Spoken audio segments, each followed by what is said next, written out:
Nigeria. Welcome to Happy Wake Up Nigeria. Democracy Day. Happy Democracy Day. We're going straight to the presidential broadcast, which is supposed to start at 7 a.m. and that's already going on now.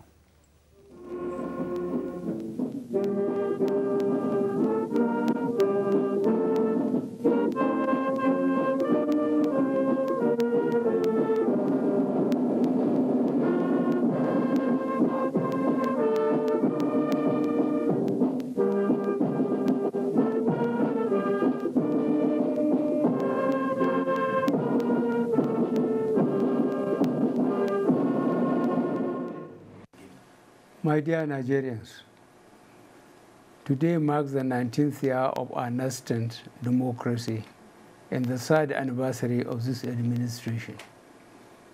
I am thankful to Almighty God for bringing us thus far.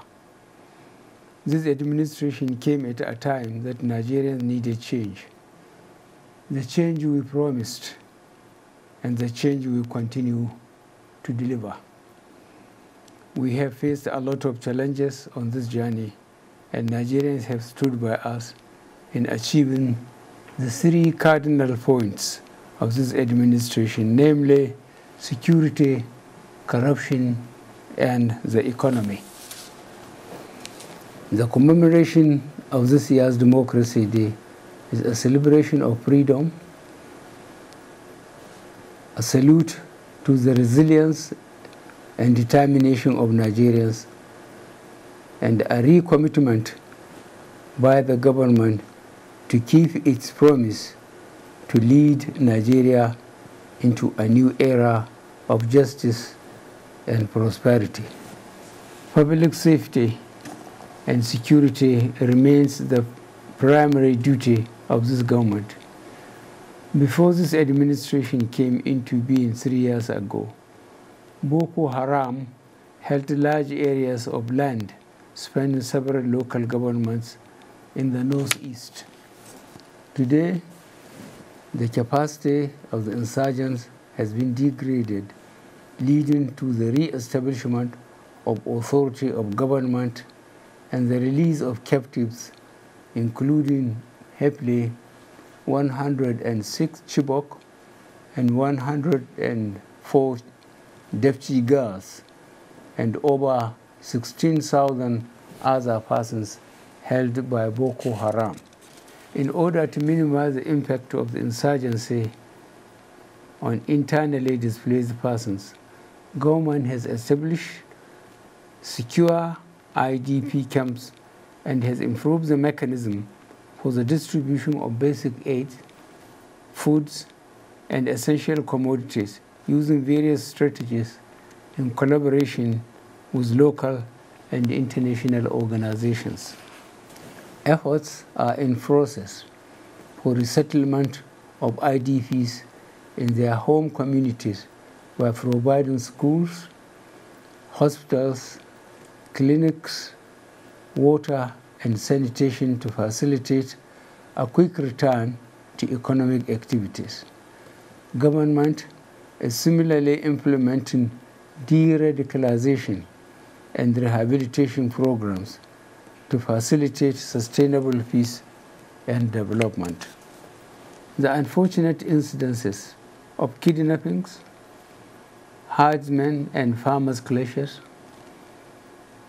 in several communities, which have led to a high number of fatalities and loss of properties across the country, is being addressed, and the identified culprits and their sponsors shall be made to face the full wrath of the law. All the three tiers of government are presently engaged with communities and religious organizations to restore peaceful coexistence among Nigerians. I want to commend members of the multinational joint task force drawn from Niger, Benin, Chad, Cameroon, and our own country in collaboration with the international community who are assisting in the fight against insurgency in the northeast. I also commend the gallantry of members of our armed forces and other security agencies that have continued to provide security for lives and properties across the country. State and local traditional authorities are helping with much needed intelligence in this fight against insurgency. This administration is pained over the grievous loss of lives and properties occasioned by the carnage of insurgency and other forms of criminality in the country. I wish to assure Nigerians that we will not rest until all criminal elements and their sponsors are brought to justice. Government is boosting the capacity of our security agencies through recruitment of more personnel, training and procurement of modern equipment, enhancement of intelligence gathering, as well as boosting their morale in the face of daunting challenges. The Niger Delta region has enjoyed relative peace through social inclusiveness and cooperation of the elders and the good people of the region.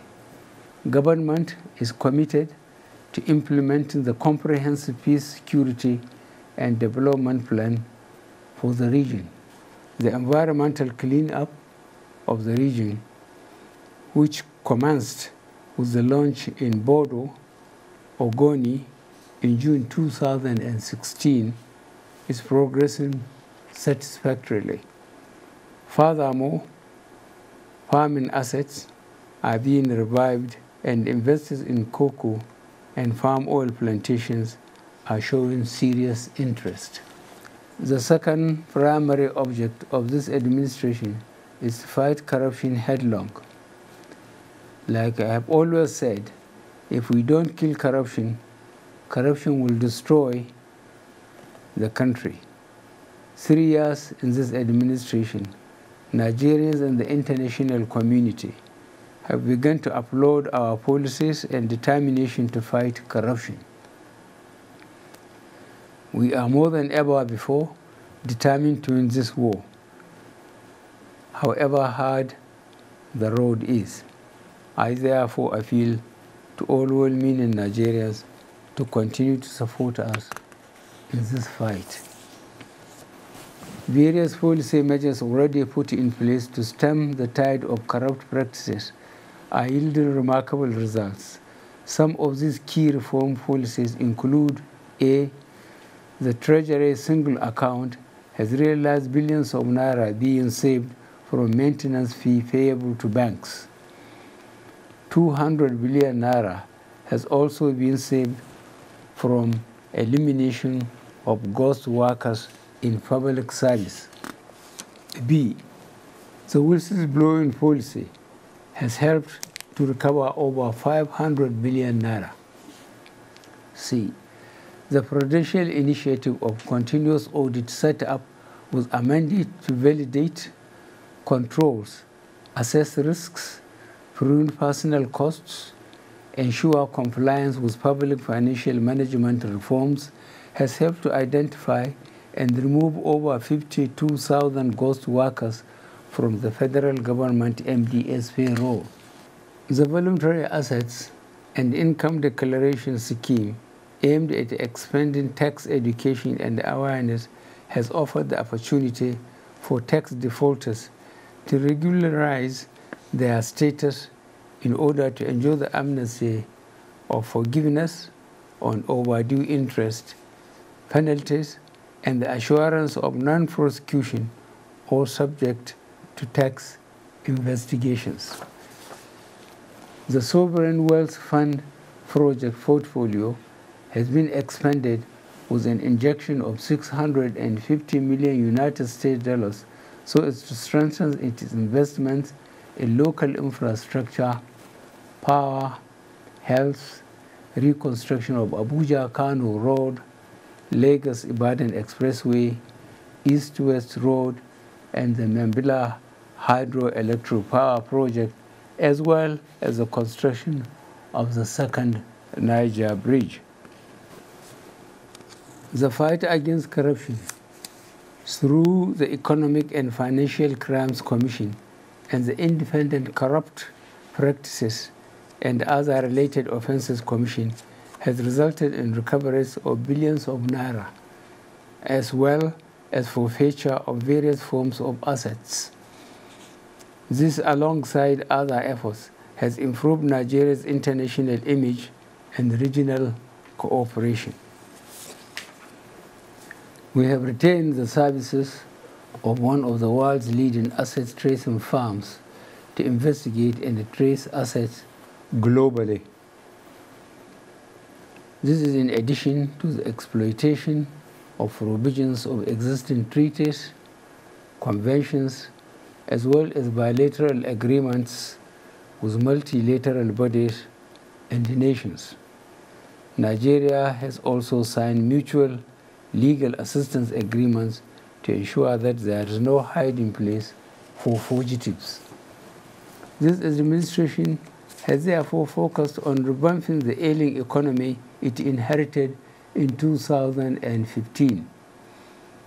In 2016, government executed an expansionary budget and developed the strategic implementation plan. For the first time, 30% of the budget was earmarked for capital expenditure, which represents an upward review when compared with the 2015 budget. The SIP was followed by the development of a comprehensive medium-term plan, the Economic Recovery and Growth Plan 2017 to 2020.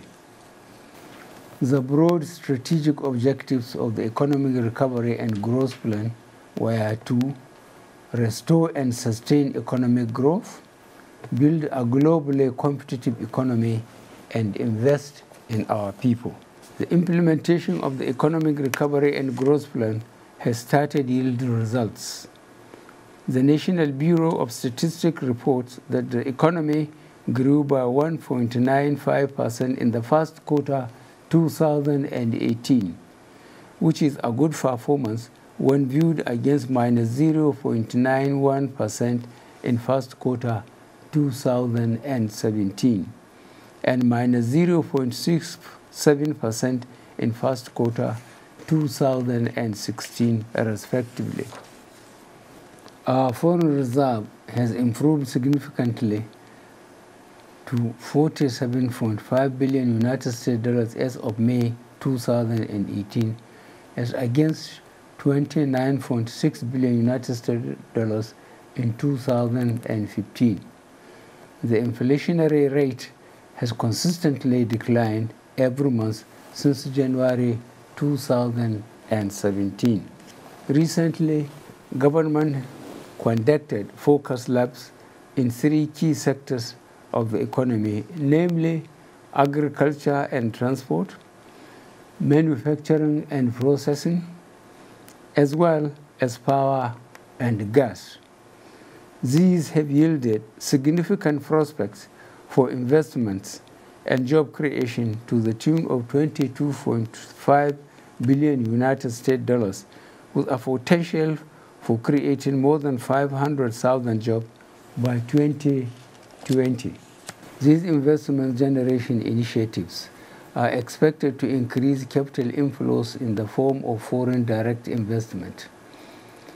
There is a high prospect that the cumulative investment from this first phase of the labs will hit $39.2 billion United States dollars by 2025. Under agriculture, Nigeria continues to pursue a strategic food security program built around self-sufficiency and minimization of import dependency. As a result, rice importation from other countries has been cut down by 90%, which has a direct impact on foreign reserves. The social investment programs has been created as a means to graduating our students from poverty through capacity building, investment, and direct support.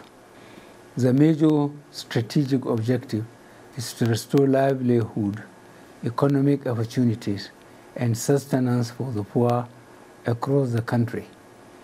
The social investment programs and projects include a homegrown school feeding program. About 8.2 million pupils are currently being fed from 24 states of the Federation, with over 75,000 catering staff engaged under the program. B, the conditional cash transfer has so far recorded over 297,000 caregivers and being trained by 2,495 community facilitators in 21 states. Less privileged Nigerians are now being paid 5,000 monthly stipend in 9 pilot states of Bauchi, Borno, Cross River, Ekiti, Kwara, Kogi, Niger, Osun, and Oyo. Eventually, the scheme will cover all the 36 states of the Federation, including the Federal Capital Territory. Under the Government Enterprise Empowerment Program, about 264,269 loans has been disbursed to 4,822 societies in the 36 states and the Federal Capital Territory, while another 370,635 are awaiting release of funds. Empower Job Creation Scheme is targeted at providing jobs for unemployed youth, graduates, and has so far recruited 200,000 youth, while the next batch of 300,000 have been selected, verified, and will soon be deployed across the 36 states and the FCT. Furthermore, 20,000 non-graduate volunteers have also been selected to kick off the N-Build program in collaboration with the National Automotive Design and Development Council and the Council of Registered Builders of Nigeria. In the area of power generation, Nigerians from all parts of the country continue to report better power supply and less use of generators. This underscores the effectiveness of the methodical plan to deliver incremental and uninterrupted power supply to our homes, markets, offices, and factories. The country achieved 5,222.3 megawatts, representing the highest peak of power generated onto the national grid and delivered to customers in December 2017. With new facilities, repairs, and rehabilitation by government and private investors, generation capability now exceeds 7,500 megawatts. This administration is committed to lawful interventions to ensure the operators of the distribution business live up to expectations, especially in the areas of distribution capacity, service delivery, collection efficiency, and metering to eliminate contentious estimated billing. The transportation sector continues to undergo a series of reforms in order to sustain the international best practices and ensure safety and security. The nation's major airports have witnessed reconstruction of runways, installation of navigational equipment, and new international terminals due for commissioning in Abuja, Lagos, Kano, and Enugu. Bilateral air services agreements between Nigeria and the governments of other countries will significantly open up new flight routes. As a result of strict regulatory and compliance policies, Nigeria retained her Federal Aviation Administration Category 1 status after a routine international audit. Recently, a new maintenance, repair, and overhaul facility with capacity for aircraft C-checks and other comprehensive levels of maintenance was established in Lagos. This would save the country an estimated $90 million United States dollars annually. Giant strides have been recorded over the past 3 years to improve road transport infrastructure in all geopolitical zones of the country. The railway sector has also received tremendous attention as this administration is committed to the goal of linking all state capitals in the Federation by rail network to ease the movement of goods and passengers. The education sector, especially at tertiary level, has continued to witness expansion in order to improve access to higher education by millions of youth in Nigeria.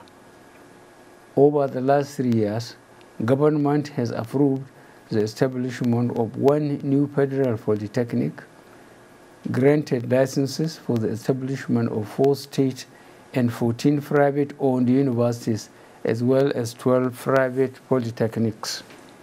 Government has also continued to support the implementation of various initiatives aimed at improving the quality of basic education delivery. Thus, it has ensured proper funding at the basic education level with the disbursement of 42.2 billion naira universal basic education matching grant to 26 states and the Federal Capital Territory. 851.5 million naira special education grant disbursed to 23 states and private providers of special education, and 2.2 billion naira Teachers Professional Development Fund to 33 states and the Federal Capital Territory. The federal government has continued to support fiscal sustainability at the sub-national governments through the implementation of the Budget Support Facility, which was accompanied by the 22-point fiscal sustainability plan. Thus, bailouts funds were made available to states to ease their fiscal challenges and other obligations, including payment of salaries. In addition, a total of 73 ecological fund projects for the control of gully erosion in different communities across all geopolitical zones have been completed in the last 3 years and are undergoing commissioning, while 53 other projects are ongoing. The execution of these projects has generated 357 skilled jobs and 1,350 unskilled jobs during this period. It is pertinent to also make mention of the immeasurable contributions of the Nigerian women to national development and advancement of democracy over the last 3 years. The government and people appreciate you all as mothers of our great country. My dear countrymen and women, as we all celebrate our democratic experience, let us resolve to avoid hatred and intolerance. We can only achieve our objectives in an atmosphere of harmony and peaceful coexistence. Finally, the upcoming months will usher us into another season of general elections. Let me use this opportunity to urge us all to conduct ourselves, our wards, and our constituencies with the uttermost sense of fairness, justice, and peaceful coexistence, such that we will have not only hitch-free elections, but also a credible and violence-free process. In few days to come, I will be joined by many promising young Nigerians to sign into law the Not Too Young to Run bill. I thank you for your attention. God bless the Federal Republic of Nigeria.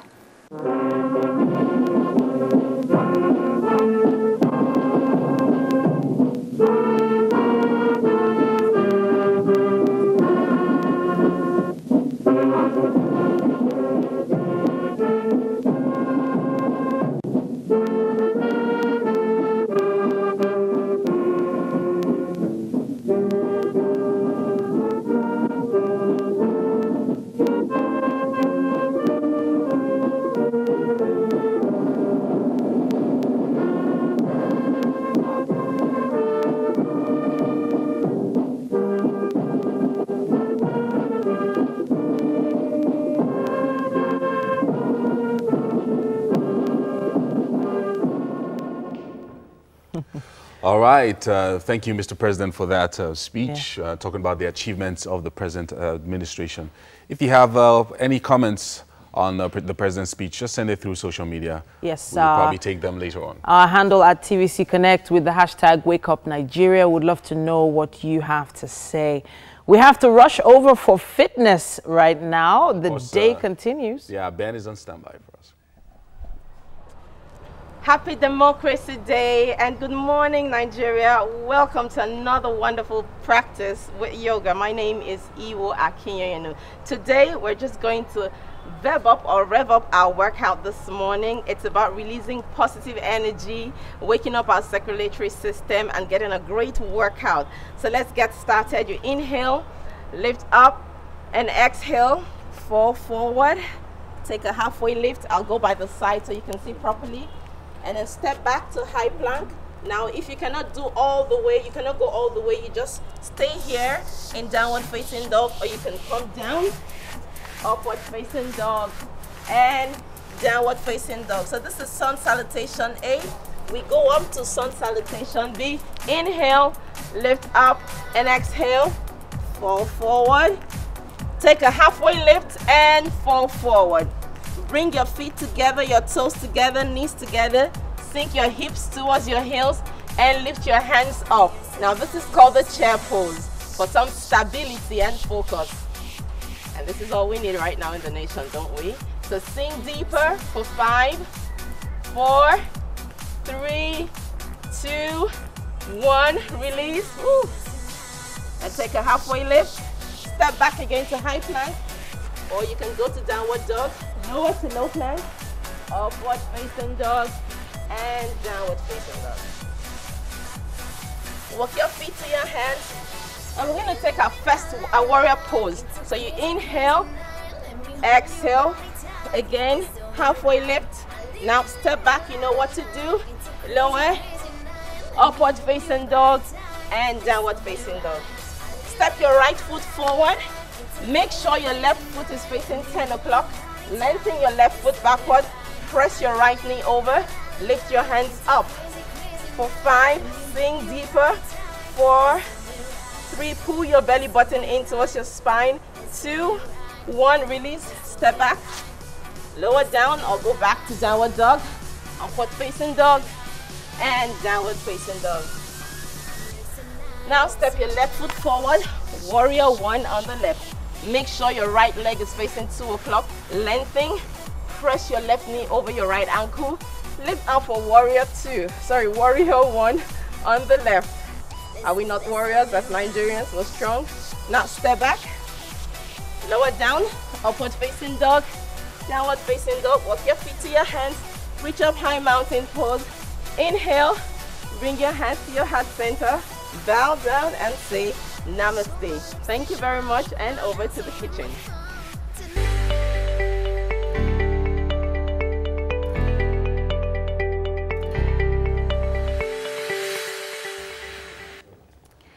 Welcome back. This is Wake Up Nigeria, and I am Ime. Of course, with Chef Tina in the kitchen. You know, this is actually the highlight of my day, this kitchen segment. Because we get to make amazing meals. Yeah. So what are we making today? We're making garnish, jollof spaghetti, and beef. Okay, so let's talk about the ingredients quickly because the presidential speech has actually taken much of the time. Yeah. So we have our spaghetti. Yeah. Then we have our beef, runner beans, carrots, ginger and garlic, salt, curry, seasoning cube, thyme. Then we have our spring onions, we have our onions, red pepper, green pepper, and chili pepper, then our sausages. We have our vegetable oil also. Right. So we're just going to go straight into yeah. So we've been heating up our oil, our vegetable oil. So we are garnishing our spaghetti this morning. We have lots of condiments. We have our tomato paste. Okay. Yeah. So we are going to make like a semi-stew. Yes. Yeah, okay. You know, when making this, I always add my vegetables first. I don't know why. No, it will be too soft. Yeah. Yeah, well, yeah, it actually was. I always like vegetables when it's crunchy. Yeah, you mentioned that. When it's crunchy, and you know, if you have leftover, if you want to preheat it, the vegetables won't get too soft. Okay. Then my seasoning cube goes in. The seasoning cube goes in. Okay. My salt. I have my thyme. I also have rosemary with it. Oh, okay. Yeah. Then your garlic and ginger. Yeah. I think your garlic and ginger is actually every kitchen's must-have. Yeah. Every kitchen must have your garlic and ginger because it's a particular taste. You know, it's not just the taste. It's about also its health benefits. It helps, yeah. Yeah. You know, they're basically antioxidants, which of course also boost our immune system. So it's really good. Very good. You know, to have them. So you just allow this to simmer maybe for like 5-10 minutes. Okay. So what's next? Do I need to take something out? Yes, this one should go. Okay. So what are we doing next? After this, I'm going to add my spaghetti in it. You know, just fold it and allow it to just simmer for a little while. Okay. Then much later, all my vegetables goes in, like the carrot and this runner beans goes in first before other ones. Then the sausages also just go in. What about our beef? I'm going to just rub the beef with this stew. Oh, okay. I'm not doing much with it. So are you going to add this, put this in? And I'll just take little of it. Okay. You know, to fold it, then I'll grill it a little bit so it can be. I'm not frying it. Oh, okay. I don't want to fry it. Okay. So I noticed that we have our beef stock here. What exactly are we doing with this? I'm going to use it now. Oh, okay. So do I bring it closer? Yeah. Okay. Thank you. I'm your sous chef, so whatever. Can I put it in? No, not yet. Oh, okay. Not yet.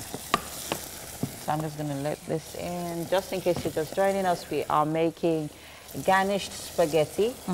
Yeah. And This Chef Chef you always remember something. Yes, of course, I have to. I like your memory. Oh, very sharp. Thank you. Okay. So we're going to add this now. All right. Just a little while so we won't go through other process. I like this our beef. It has fat in it. That's my favorite type of beef, the one with the fat. You know. Okay, so right next is our Democracy Day performance from the National Troop Dancers. Let's head to the garden and be thrilled.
Welcome back. It's still Democracy Day, and we're celebrating today. Of course, we want to delve deeper into parenting, and we have been talking about helping our teenagers deal with peer pressure. And of course, Taiwo Akinlami has been with us over the last month or so. Yes. And we've been looking deeper into these issues and how it affects our teens. Now, we're in a period where the teens are writing SSC and their WAEC and JAMB, and suddenly there's going to be this extended period of time when they're going to be at home without little or no supervision for the most part, yes. and also while waiting to get into school. Peer pressure rises at this point. Yes. You know how they say devil's mind is an idle mind is a devil's workshop. So how do you then deal with the rise in peer pressure during this period when the kids are less busy? Okay, let me start with a story. A teenager was writing a WAEC in Eyebrow area of Lagos. And as she was writing that WAEC, a teacher came to her and said that, don't worry, everything is arranged. All these vigilators have been paid. You can ask your friend. If you have anything, you can bring it out. I mean, it's free. And the child says, no, I don't do that. By our own value system from the home I came from, we don't do that. And the teacher told her that, look, that boy in front of you, last year, he came here to write his WAEC. We told him this thing that he should copy. He said it was from a good home and he wouldn't participate. See, he's back to rewrite the paper. Do you want to come back and rewrite the paper? And the child at that point, the teenager at that point had to say, excuse me, ma'am, you are disturbing me. I'm writing an exam. Will you allow me to be? And she had to go home and tell her parents. And her dad had to storm the school the second day, demanding, insisting that he was going to write to WAEC. It didn't matter whether his daughter was going to be affected. That exam had to be cancelled. Now, what the difference there is that though there was a pressure from the school and pressure from what is happening around her, why was she able to conquer the pressure? Because there is a greater strength inside of her. It's called the value system that has been instilled in her. I don't think we have problem of codeine. I don't think we have problem of social media addiction or substance addiction and all of that. I think what we are dealing with is weak value system. So for me, the time our children are idle because we've not placed certain value system there to help them to surmount situations. So for me, as we approach a period where a lot of our young people are going to be free, it is important that we begin to remind them of critical things that they need to pay attention to. To understand that being young does not mean being stupid. Being young does not mean you have time. Being young does not mean you are rehearsing for life. Being young does not mean being irresponsible. Being young does not mean you are immune against the consequences of your action. Whatever you do now, there are consequences. These are things we need to begin to tell our children, and it is important that we don't wait until there's a crisis. Understanding that this is the 21st century. In this 21st century is a difficult time to be a young person. I tell you, there are people out there who are now saying that they call it transability. They say that you may be an able person, but you're supposed to be a disabled person. So you go and cut your leg or you cut your hand so that you can be disabled. There are people out there like that. There are people who are now saying that they are animals, that they are human beings, but they have feelings of animals. And I saw the interview by one of the mothers of these boys who was claiming that he's now a lion. And these guys will buy tails and they will buy all of those things and they dress like animals. And the mother said when he was young, he's been showing those traits, but now I've now accepted that he's an animal. Now, this is the problem. The problem is that we're now dealing with borderlessness. The world has become a global village. Our children are exposed to all of these things on a daily basis. They have a choice to make, and it's a difficult choice because there is a bombardment. When I was growing up, I've never seen this before. We've never seen 21st century before. And so parents need to take it easy with young people, and we need to train them. We need to teach them. We need to exemplify the values we're also showing them. Not only that, we need to also be involved in training. You know, training of these young people. There are so many programs out there talking about mental issues, talking about etiquettes and good behavior and all of that. That's one of the things I wanted to talk about. You know, like away from this part in the Western world, you would have 15-year-olds, 16-year-olds who can do internships and take on jobs, maybe as store clerks and things like that. but we don't seem to have a lot of those opportunities here in Nigeria. Is this one of the things that would be a solution to idle youths? I think that is critical. As I was coming in, I was accosted by 2 young people, and I was asking them, you know, they look so young, and I asked them, what are you doing here? You are interns? And they said they are interns here. You know, a lot of that has to be encouraged. Yeah. Universities young people, even before they enter university, should be encouraged by their parents. They have friends here and there. There are people they can apply to ensure that their children are engaged. Now, apart from engagement, I think there's an area that we don't pay attention to here. We want to raise teenagers, you know, in the 21st century, the same way we were raised. And we don't even understand their language. If teenagers sit down here and they begin to talk, we won't know what they are saying. They live in a coded world with coded language, and if you're not careful, they've sold you. It is when you are being taken away that you just understand that you have just been sold. So it is important also that relationship is important, because rules without relationship will lead to rebellion. We need to find time. We may not have all the time. We may not have all the time, but we may have quality time. What do we share with our young people? What do we open their eyes to? What do they understand the concept of evil? The world has become so dangerous, a place where it's almost unpredictable. How do you roll with strangers? Who is a stranger? You know, in Magodo, where I live, a child was just walking, a teenager was just on the road, and some guys just asked her, please, can you show us so place? And and the child was telling them from afar, and they told the child, come close, let's tell us now, we are not hearing you. The next thing the child saw was that the child was waking up at Bega on the way to Shagam. That's where the child woke up, and thank God, you know, they pushed her away and all of that. Now, the point is, our children need to understand those basic things. If somebody is asking you for direction, one, you don't have an obligation to answer.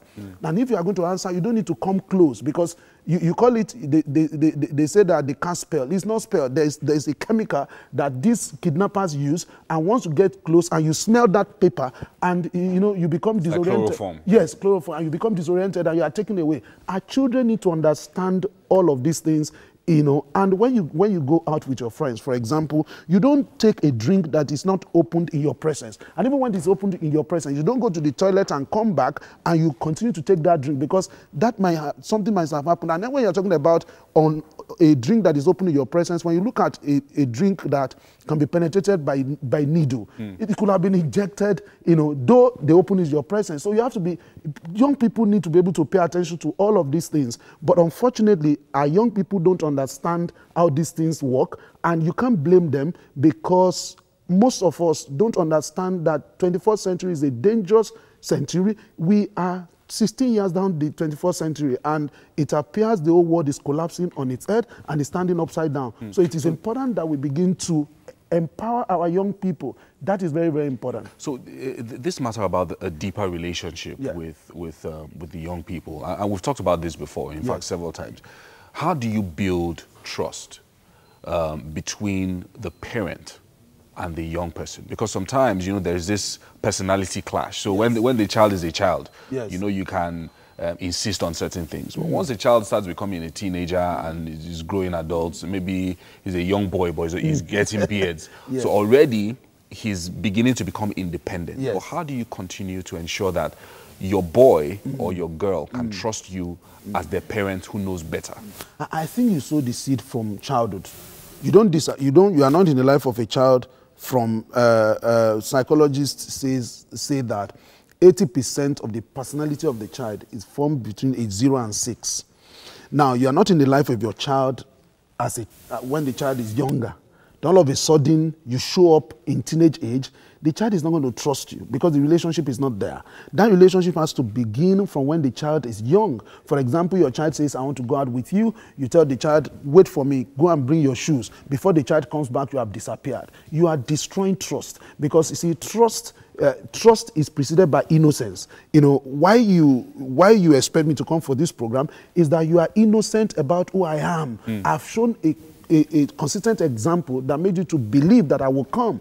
Once there is, when you were trying to invite me, once somebody says, now I mean, he doesn't keep his word, he won't come, then your innocence about me has been uttered. Once that innocence about me is uttered, trust cannot happen. And so the unfortunate thing is that, you know, when you make promises to your children and you don't keep it, when you make promises to your wife, you're married man, you're having side chick, you say you are Yoruba demon or whatever, and your children are seeing that you are a young person, you are a father, you are not faithful to your wife, you are not faithful to your children, you are not there for them and all of that. At time will fail me to tell the story of a 16-year-old boy who told me, I can never trust my father. Why is it that I can never trust my father? Because when my parents got married for 26 years, they did not have children. And when I was born after 26 years, I was told I was the only child. And no sooner, and 8 years down the line, I began to see 2 girls. And I asked my mother, who are these 2 girls? And I was told that these 2 girls were the children of my father. And my father had them when himself and the wife were supposed to be believing God for a child. And the child said, what kind of man is this? He cannot even keep his marriage vow to his wife.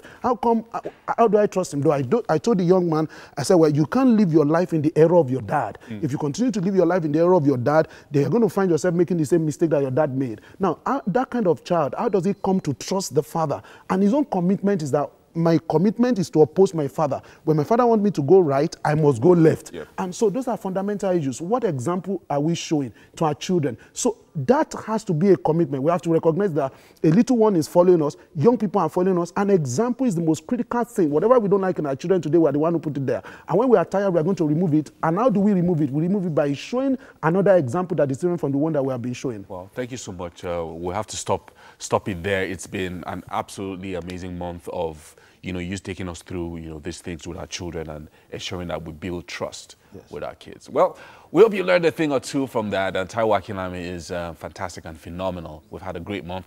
We're going to take a break now. And of course, Wake Up Nigeria continues after this.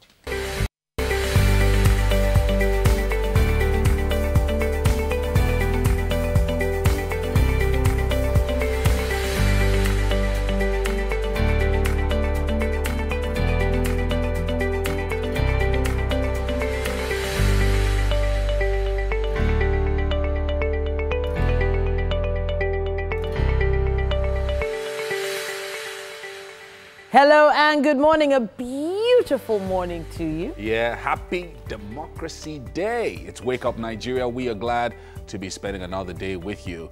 And it's a holiday. Yeah. So, of course, who doesn't want a holiday? Yeah, who doesn't love a holiday? Yeah. Especially at the beginning of a week, It just makes the week start nicely. My name is Titilayo Onison, and we're live on tvcontinental.tv and on Facebook. Look us up at TVC Connect. For comments, please use our hashtag, if you please, Wake Up Nigeria. All right. And, well, hey, there's still so much in store today. All right. Now, in a little while, Mike will be here to take you on a trip in a world of entertainment. Yes, indeed. And the medical facilities are poor. We operate a predatory neo-colonial capitalist system which is founded on fraud and exploitation. And therefore, you are bound to have controversial topic there. Yeah. Mike, can't wait to hear what you have to say. This is Nigeria video. Keep your comments coming in, people, with the hashtag Wake Up Nigeria. Mike will be reading them out later on the show. And of course, that's not all. We have veteran actor Dejimo Lewis of the KBAC fame in the Village Headmaster. He's going to be joining us later on. Wow, so much has happened already today. Yeah. The day is rushing by already. And, well... Special mention, Spider-Man, Black Spider-Man. Black Spider-Man. Yeah, Black Mahmoud. You guys just realized that our president just spoke in the last 25 minutes. We have the news and there's a lot to talk about. Well, the president mentioned a number of things that were interesting. Yeah, very interesting. See, that speech, he wanted to talk about, that was like 30 minutes long. The speech had it. Don't worry. But we should acknowledge the fact that, there were so many things he did mention, especially around towards the end. Where he appreciated women. Yes. Women's participation in national development. That's good. I like that part. I really like that part. And the fact that a few youths will be joining him in signing the bill of the not too young to run bill. So yeah, so those are the key. You guys remember that line? For me, that was that line. There's this line in the speech. I'm talking about Mbaku's speech. Are you done?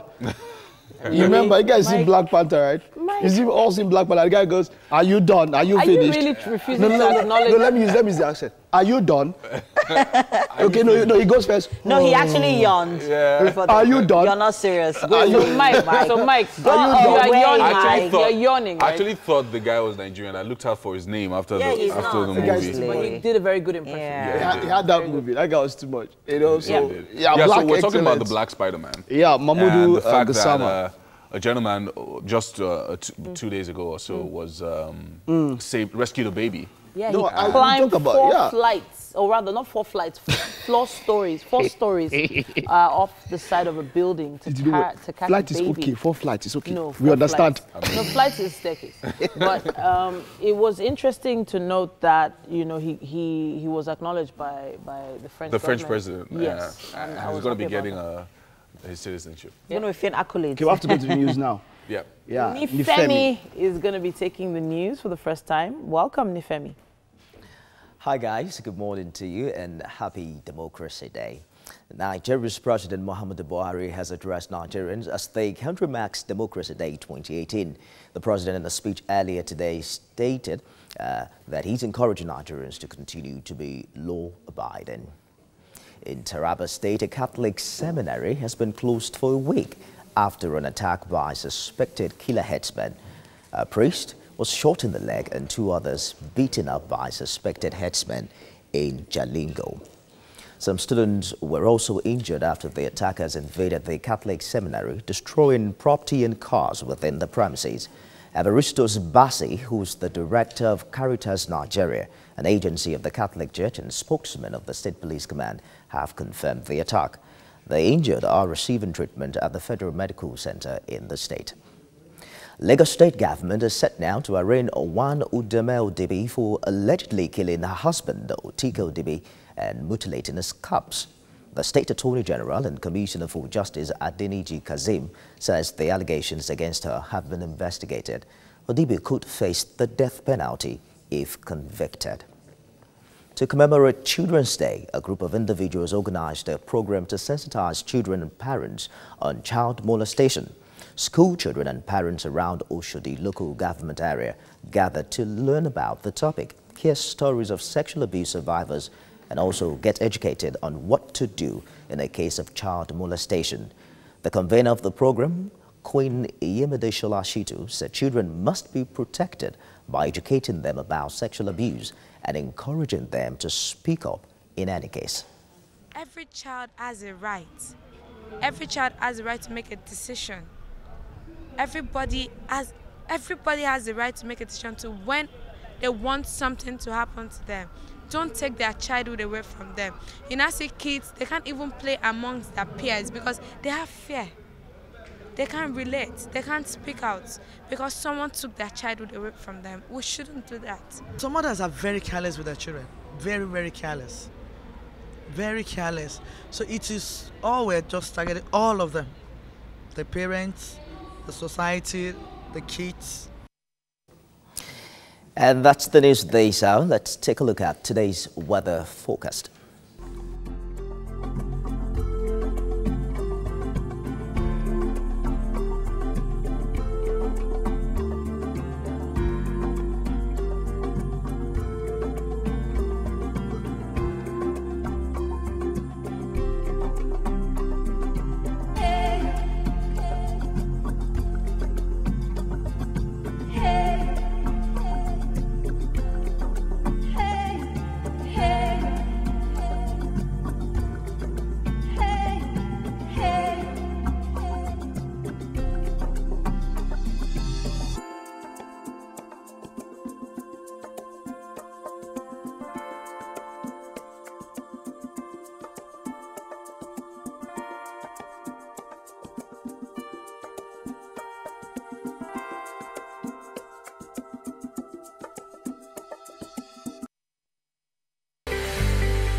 All right, so we're going straight to the newspaper headlines this morning. Just a couple of stories that we're looking at. Starting with the Vanguard, $16 billion spent on power, Heavens won't fall if Obasanjo stride, says Sage. Kayamo, Junaid, Mohammed, Oshitokun, differ. All on the cover of the Vanguard this morning. On the cover of The Guardian, it says, democracy is still on trial after 19 years. Nigerians pick restructuring, security as top priorities, and National Assembly in search of rhythm, 3 years of change economy. That's what we have on the cover of The Guardian. On the cover of The Punch, we've got the headline, National Assembly members notorious for bribe taking, says Jega. I'll sign not too young to run bill in a few days, says Buhari. And finally, seminary shut as herdsmen attack Catholic priests in Jalingo. All on the cover of The Punch. On the New Telegraph, it says, Jega, danger looms for 2019. Ex-INEC chair decries hate speech, political violence. Masob kicks as IPOB declares May 30th as sit at home.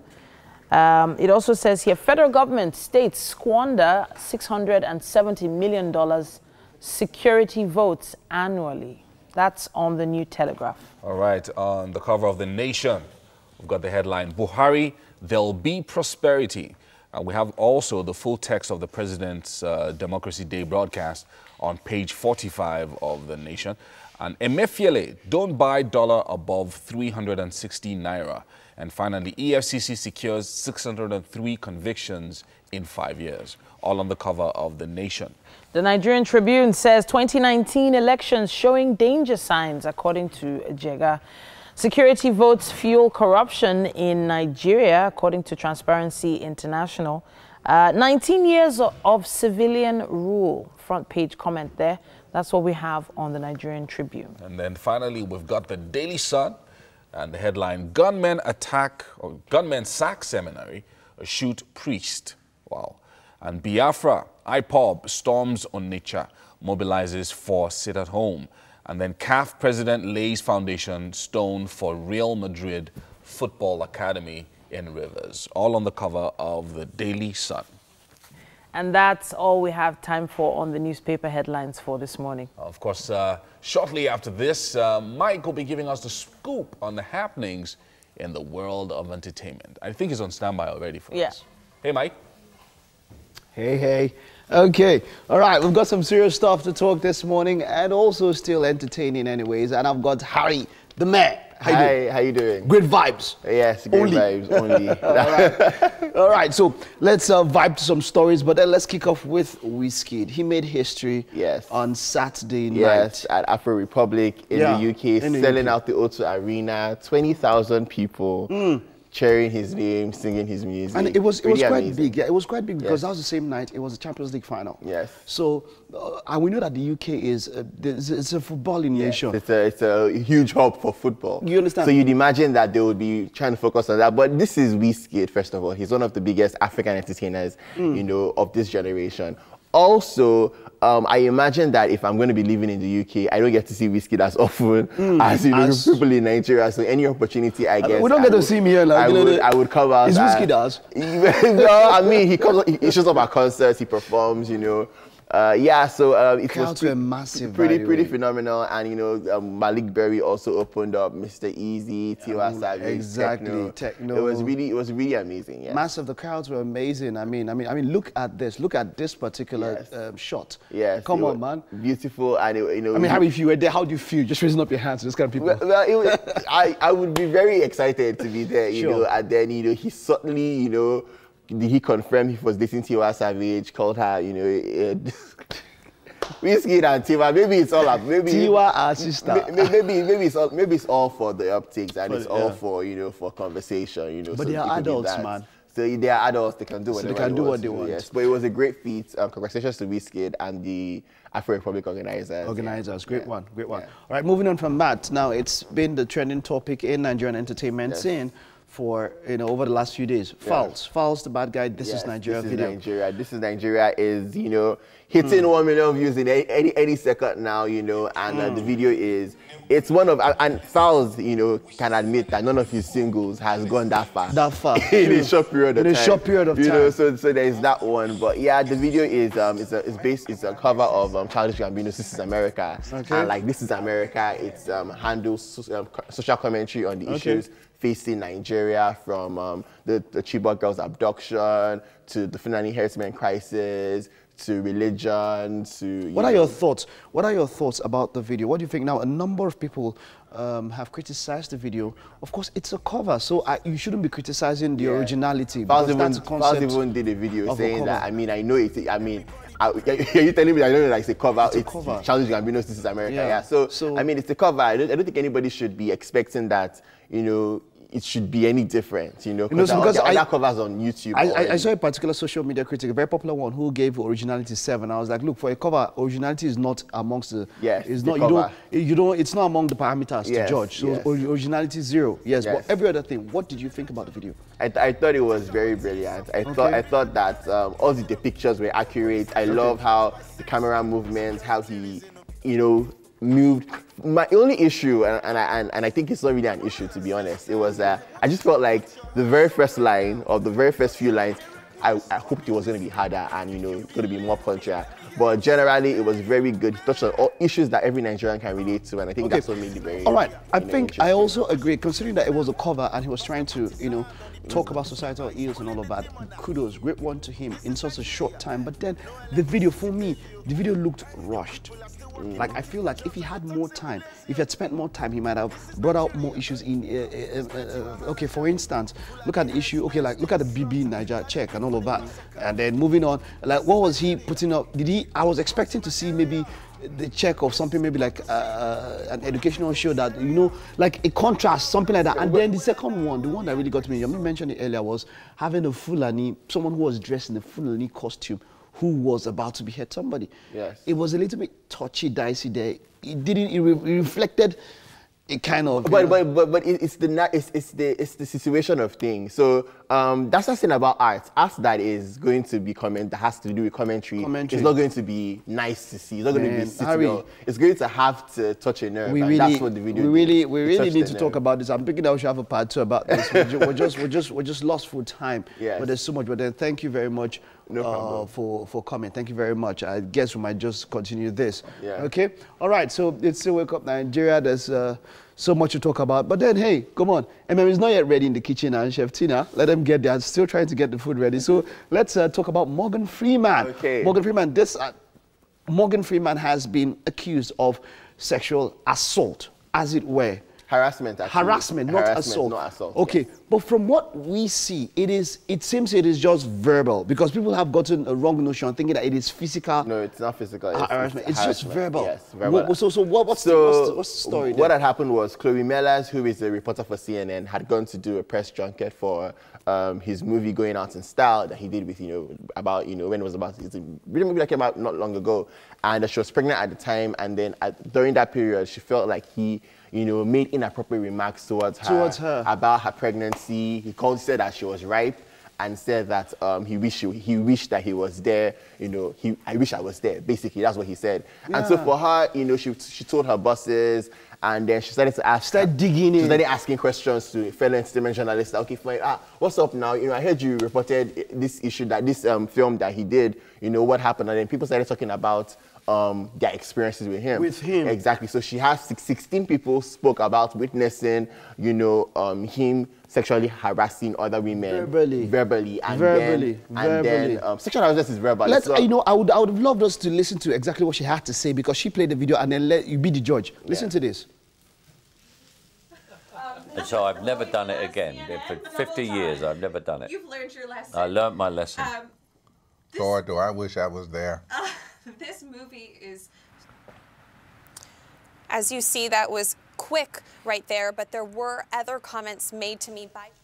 For me, man, that does not qualify. I think we should look at the story not just based on her conversation. So it's one thing if it happens to you, it's an isolated event, and it happens to you, and you go digging and you don't find anything. So for people, there was a lady who said that he told her that Entertainment Tonight released a video also of another reporter who he, said inappropriate things to. One said that, oh, your shirt is, talking about her skirts, made comments about Jenny Mock's legs during a People interview. So these things that had happened to people. I mean, 8 of those 16 people have said that they actually felt harassed by his statements, and the remaining, 8 say that they witnessed something like that. Something like that. And also, a People magazine, a journalist who writes for People magazine put out an essay, yesterday talking about how she also felt that way during an interview with him for Now You See Me. Okay. So it's a function of, okay, are we looking at this in isolation or the entire thing? He released a statement saying that, he apologized. Harry, you know what happens? Saying that Harry, you're going to have to invite me to Harry Tay Moment. Is it Harry Tay Moment?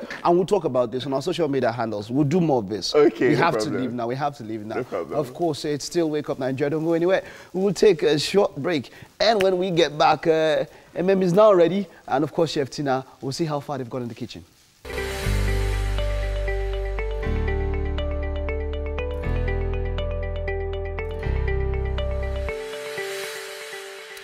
Welcome back, and it's still Democracy Day, and we're excited. And now, in the Nigerian movie industry, there are many veterans, but even at that, some veterans stand out from the rest. Now, Dejimo Lewis is one of such men. Famous for his role as Kabiesi in the soap opera Village Headmaster, his is a career that started in, I think, 1964. Yes, with a display of versatility in many aspects of the craft. Maybe we'll be able to hone in and pick your brain a little along the way during this interview. But this is almost going to be like a historical journey for us, going back 50 years. It's going to be 50 years this year that Village Headmaster debuted in Nigeria. Precisely. It's so good to see you, sir. And I'm so happy. So at 74, you are looking, you're looking like you're in your 50s. Yeah. Really? Yeah. Thank you for the flattery. Oh, well, it's not flattery. Thank you so much for joining us this morning, sir. Thank you, thank you. I'm glad to be here. I'm always at home in the television studios, because that's where I spent most of my career life. Speaking of this career, how did it start? How did your interest get piqued in acting, in theatre? I had been interested. I've been involved actually in drama right from my youth, from my childhood, as a matter of fact, and all through school, primary, secondary, and tertiary. I was virtually in drama, theatre, theatrical performances, and but interestingly, I had no training in drama or theatre arts and all that. But that,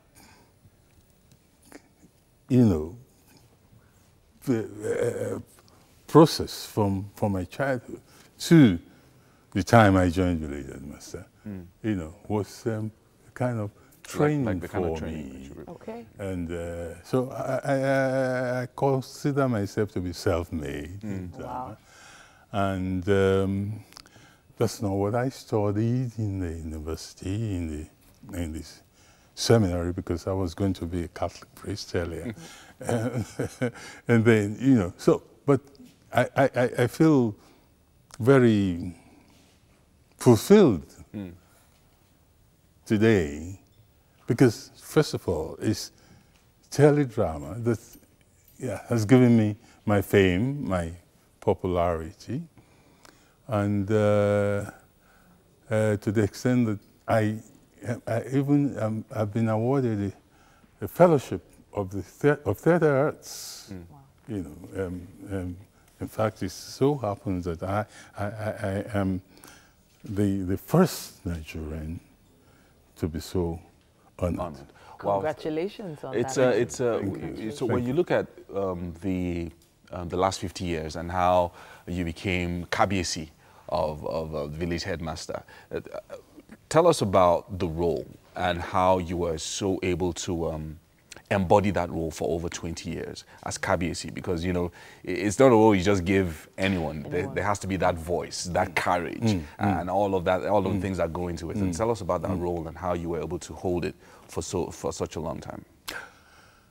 Because the main factor there was the fact that,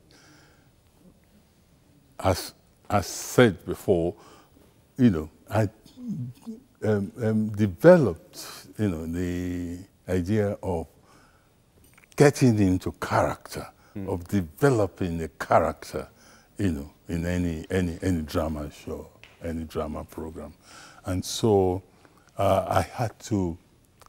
I was given a few lines about the characterization of that role, and then, but I had to work on to put flesh, as it were, on the bones that I was given.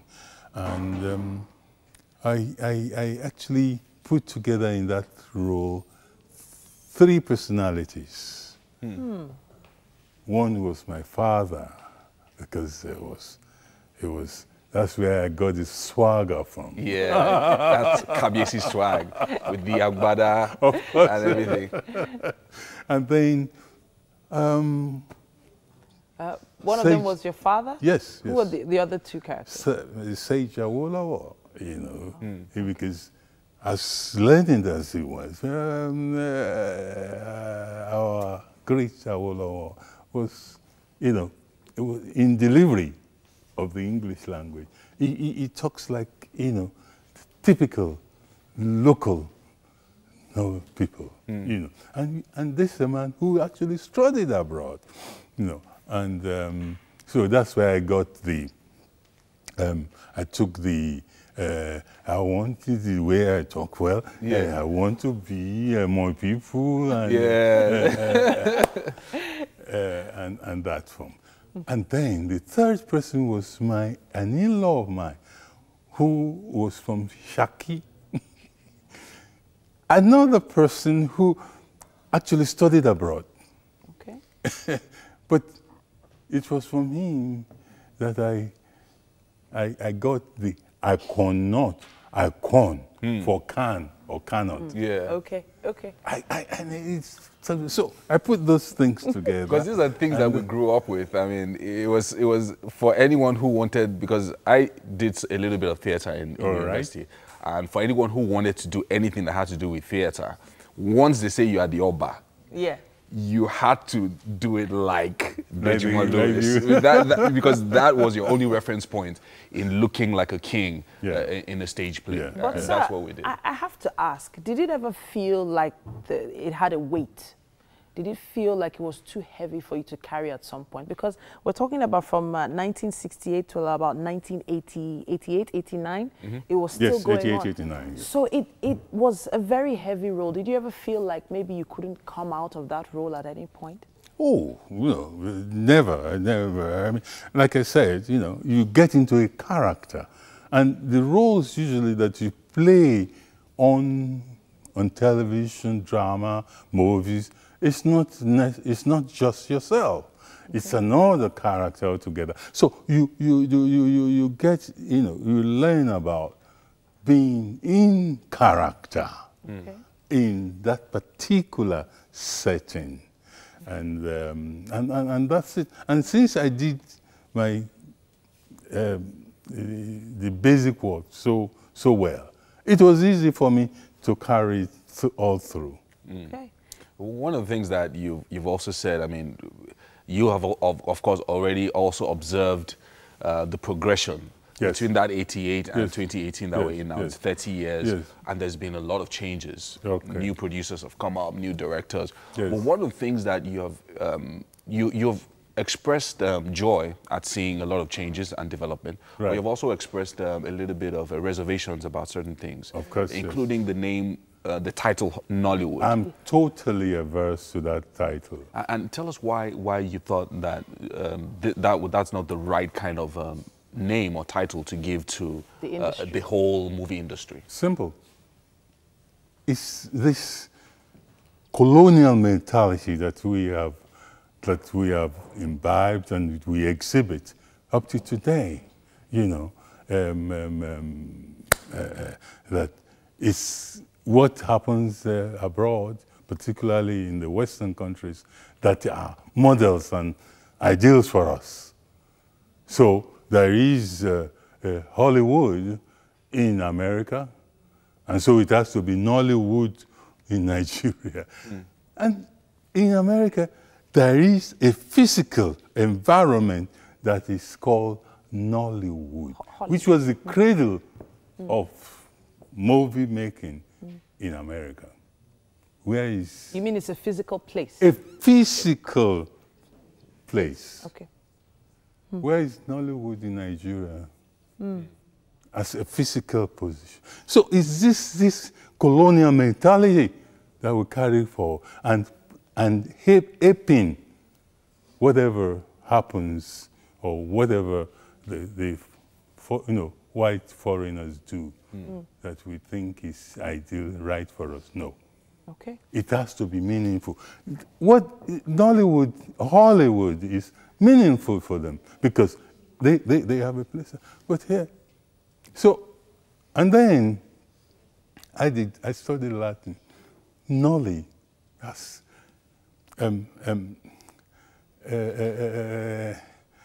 is something that is negative. Okay. You know, that is what is. And all right. And then it's sectional. I mean, today you have Nollywood, mostly in the south or something. You have Kennywood in the north. Wow. You have Yoruba, that's some Yoruba people. Okay. So it's sectional. And you know, for those reasons and more, I feel that, you know, it shouldn't be. But unfortunately, even the academicians are now referring to it. They've written, they've worked, they've written theses on Nollywood. And I find that very scandalous because I think they should start from that title, the meaning of that title. Sir, I have to stop you now because I believe we have a clip that we can show now from, I believe, Village Headmaster. Yeah, one second. About how you are going to withdraw your letter of resignation and go back to your school. Benny, your pupils need you. The whole of the community want you. Exactly. Yeah? Exactly. Headmaster, everything is not money. Benny, Kabisi. Money is not everything. It is not the money, Kabisi, but the challenge in opening of a new ground. It is the challenge, Kabisi. It is not money. Headmaster, working in the private sector also has its own hazards, you know. Benny. Though this your friend has the power and means to hire you now, he also has the power and means to fire you. And it suits his whims and caprices. Kabisi, I agree with you. They have killed me, Kabisi. They have killed me, Oh, they have killed me. Those big people in Lagos, import license, they have killed me. Which people? They have killed me. Which people? Which import license? The big people in Lagos, the import license, they say I won. Oh, they have killed me. Kabisi. This is I have never seen a corpse talking before. This is the first talking corpse I will find, and I think we shall recommend him to the African Book of Records.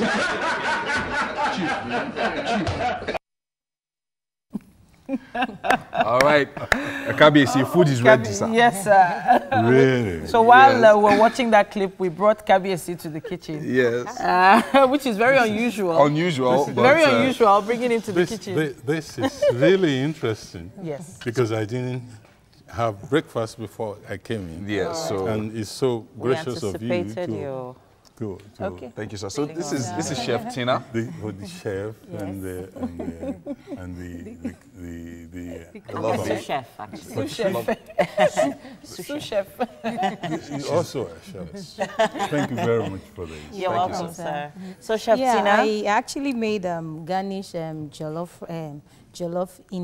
spaghetti this morning, and I had a lot in there. The vegetables, I have red pepper, green pepper, carrots, I have spring onions, I have sausages and the beef. You know, so everything just came up. We came up with this in the kitchen, and we present it to you, sir. All right. So let us feel of it and let us know. Taste it and tell us how you. All right. So I think on that note, we'll be running off very soon. Pretty soon. Chef Tina, I'm liking it. I'm liking what you it smells really good put too. together here. Thank you.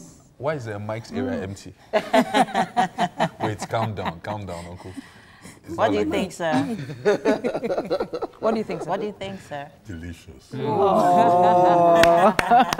Thank you, sir. All right, so I want to say a big thank you to all our guests for joining us this morning on the show. Thank you. And of course, happy Democracy Day to all our viewers. Yes, indeed.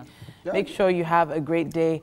And well, hey, now the show will be back tomorrow morning from 7 a.m. Thank you to our friends at Homely NG for the kitchen accessories, and of course Fola at Fola's Place for styling my hair. Thank you so much. Look, there's something there. Yeah, where? Right Stop me, behind. where? Funny. So that we can turn and you take the food. Mike, Oh my God. that trick doesn't work on Democracy Day. It doesn't work on Democracy Day. But we will be back tomorrow, bright and early. Don't forget.